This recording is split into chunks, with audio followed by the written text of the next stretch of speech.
let that serve as a reminder to you kids that not all music is available everywhere all the time.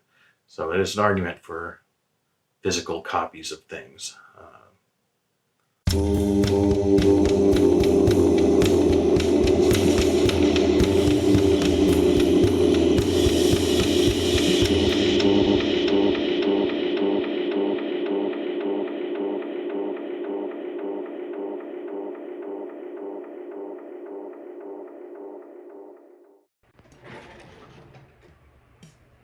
Hey there, VC.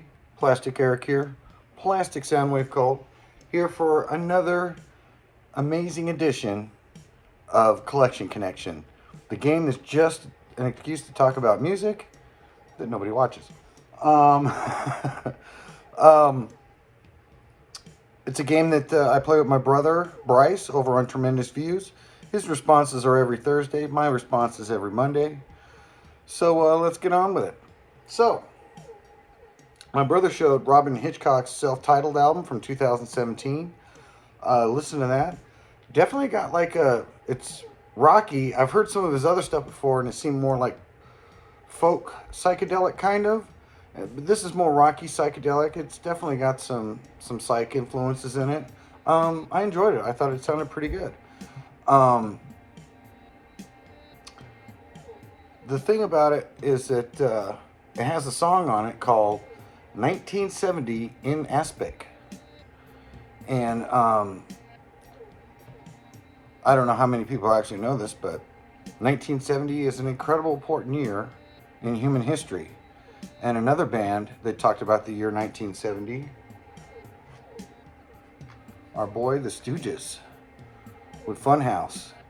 And they have the song 1970. Great frickin' album. The Stooges, I love all the Stooges stuff. I've stuck to their 3 main albums. No post-group stuff or nothing like that. So I've got Stooges, this one, and then Raw Power. But this album here, not only has it got the most important year ever on it, 1970, but I mean, it opens up with Down on the Street. I mean, boom, boom, boom, boom, boom, boom, yeah.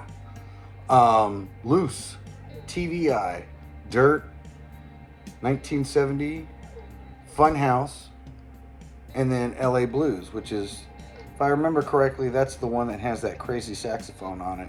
And I believe I saw a documentary with Iggy Pop, and he talked about how they just told the saxophone player, go for it. Be like you're a saxophone player on heroin, but just don't play jazz. Which is interesting because I believe that Iggy Pop was in a jazz outfit before he started the Stooges. And I know he talked about in the documentary about how he was a drummer and he basically got tired of looking at everybody's ass. So he decided he wanted to be a singer and be out in the front, and then everybody else can look at his ass. What that means, I don't know. But the amazing thing is that it's incredibly quick to talk about this movie. I am so far under 5 minutes, and I don't even know where to go where else with this. I mean, it's just such a classic album. If you haven't heard this, where have you been? And don't get me wrong, it took me a while to listen to the Stooges too. I don't think I was in my 40s when I finally, I heard Stooges songs, but I didn't get their albums. And it's funny because I've got the CD here, and originally I started getting into, buying records again. And so when I bought this, I was gonna get the album, just the album. And I believe wasn't that expensive. It was pretty cheap. It was like $15. So I was ready to pull the trigger on it. But then Amazon does that thing where they add a little bit at the bottom, and you can buy this and this as well, which was just the CDs. So I checked to see what it would be to get all 3 CDs. And it was actually like $11.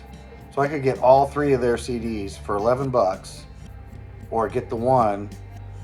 And eventually I'm going to get all of these on record, but Yeah, they're just all three of them are amazing. Probably Raw Power is my favorite because it's got Shake Appeal on it, and that's my favorite Stooges song, bar none. But it's not on this album.